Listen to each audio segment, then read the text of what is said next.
একটি শিকারী একটি সিংহ শাবককে লক্ষ্য করে তীর ছড়ে। আহত শাবকটি যন্ত্রণায় কোনো মতে পালিয়ে তার মায়ের কাছে পৌঁছায়। নিজের প্রিয় সন্তানকে রক্তাক্ত ও তীরের আঘাতে জর্জরিত অবস্থায় দেখে মা সিংহিনী ভয়ে ও দুঃখে অজ্ঞান হয়ে পড়ে যায়।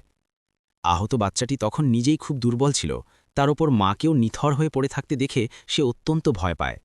রক্তক্ষরণে তার শরীর নিস্তেজ হয়ে আসছিল, চোখের সামনে সবকিছু অন্ধকার হয়ে আসছিল। সে বারবার তার মাকে জাগানোর চেষ্টা করে, কিন্তু একসময় সে নিজেও অজ্ঞান হয়ে পাশে লুটিয়ে পড়ে। কিছুক্ষণ পর মা সিংহিনীর ব্যান ফেরে। সন্তানকে ওই অবস্থায় দেখে সে ডুকরে কেঁদে ওঠে। ঠিক সেই সময় সেখান দিয়ে যাচ্ছিলেন এক জাদুকরী ভাল্লুক বাবা। সিংহিনীর কান্নার আওয়াজ শুনে তিনি সেখানে পৌঁছান এবং পুরো বিষয়টি বুঝতে পারেন। তিনি মা সিংহিনীকে সান্ত্বনা দিয়ে বলেন, রানী সাহেবা, ঘাবড়াবেন না, আপনার বাচ্চা মারা যায়নি, সে শুধু অজ্ঞান হয়ে আছে। এরপর ভাল্লুক বাবা তার জাদুকরী ক্ষমতার ছোঁয়ায় মুহূর্তের মধ্যে বাচ্চাটিকে পুরোপুরি সুস্থ করে তোলেন। সন্তানকে সুস্থ হতে দেখে মা সিংহিনী অনেক খুশি হয়। ভিডিও ভালো লাগলে লাইক, সাবস্ক্রাইব এবং ফলো করুন।